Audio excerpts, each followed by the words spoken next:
If anybody in the audience has a question, you need to come up here, and I'll give you the mic. In the meet, come here in line, and tell us about your writing process. How does a song get written? We riff. We're a jam band. Yeah. We jam We're jammed. until we happy.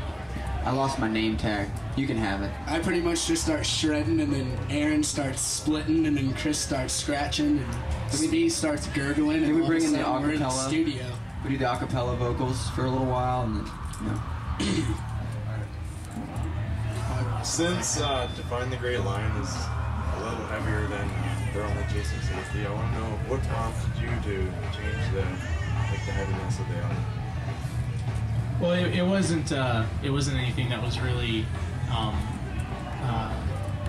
a conscious. It wasn't really a conscious effort. We just kind of because we spent a really long time writing the record, and that's pretty much just how it came out. Like, we didn't sit down and say, hey, we want to write a heavy record. It was just, as the writing process kept going, we realized that it was going to be a heavier record than They're Only Chasing Safety, but it wasn't any conscious decision. It's just kind of how it came out. Like he was saying, we jammed and we just started playing. That's kind of the stuff that happened. You know what I mean? We just kind of Whatever all six of us could agree on, which is pretty hard to do. takes 2 years for us to agree on 10 songs, so we finally agreed on them.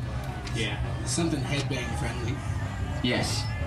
Yeah, I'm doing a story on why people should care about Christian music, and what do you guys think, especially non-Christians, care about Christian music? We don't necessarily care about Christian music, I don't think.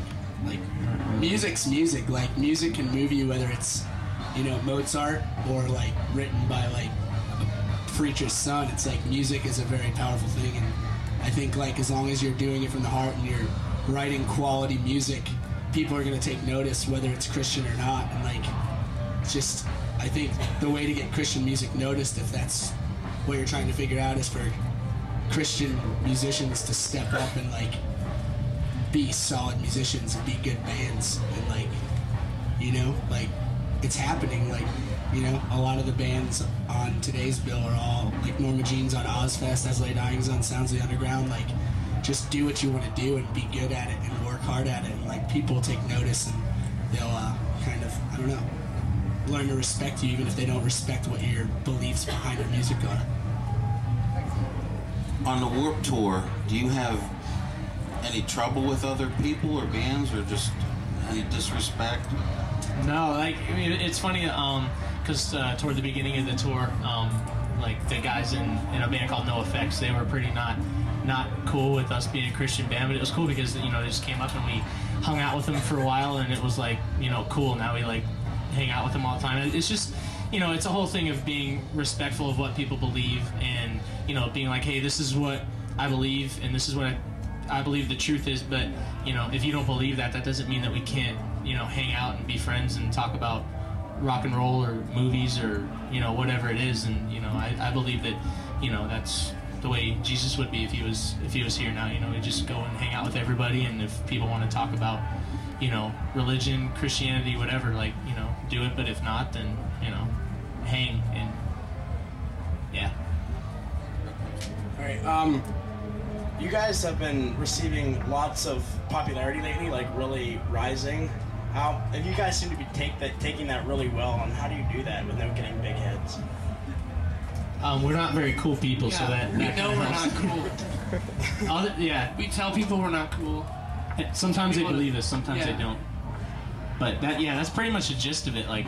We know we're not cool, and yeah. We're just as cool as when we were sitting at McDonald's working or whatever you were doing before. So. Yeah. I love your shorts, by the way. Well, thanks. Shorts with a headband, dude. You got the summer rock going on, man. It's Cornerstone. It's 1,000,000,000 degrees. So, I want to know who's the second heaviest member of the band, because we know who's the first, maybe. Whoa! Ooh. So you talking about in life or in numbers?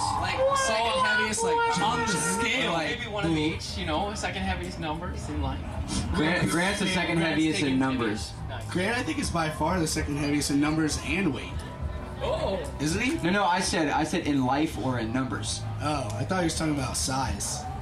He was. You said a little bit of both. I'm just a fatty. You look at us 6 up here, and you look at him, and then you try to figure out who's the biggest out of the remaining 5 of us, and you have to come up here and ask the question. It's not me, and it's not Spencer. Those shorts are going to his head. Grant, you're not a big guy. I'm just saying you're by far bigger than all of us. I've been working out.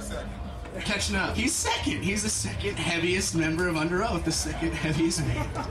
He is the bass player. He plays the heavy strings. Plays the heaviest instrument. Yeah, heavy strings. He keeps the groove in check. The thunder from down under. Yeah. Couple quick questions. You guys shower on the road? No. No. Well, on days off. It's the if cup. we Don't can. do the cup. Slide the. There you go. There it is. I was told to grip it higher, so I look like I'm hip hop or something. Oh, that's cool. That's cool. The other question I have: going on the road, you guys come across a lot of temptation, I guess, girls and whatnot. How do you deal? Well, Shorty's all over, man. You know. This whole wild world.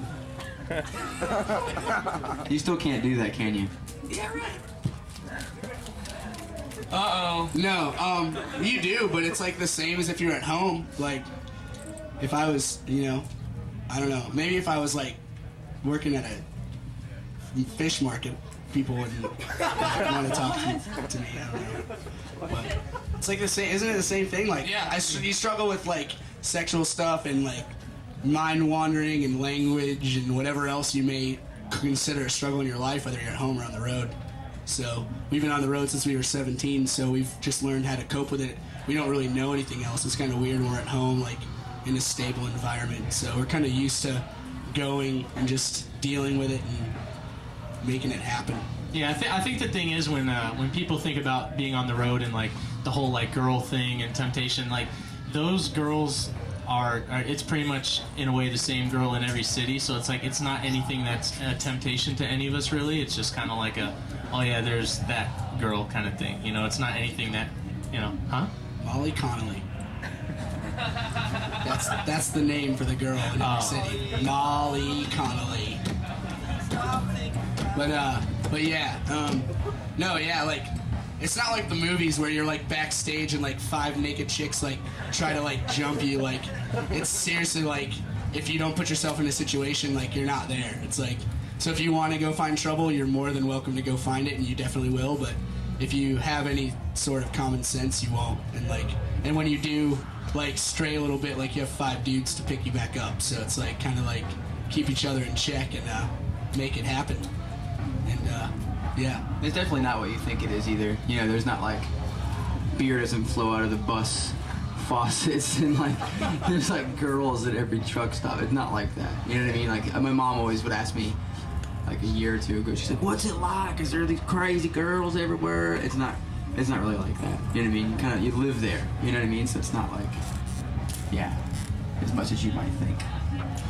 So, Underoath tonight on main stage. Woo. Thank you.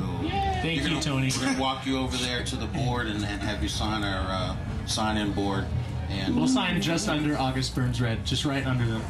yeah, right below. Number 2, right below. below them. Thank you. Thank you. Peace.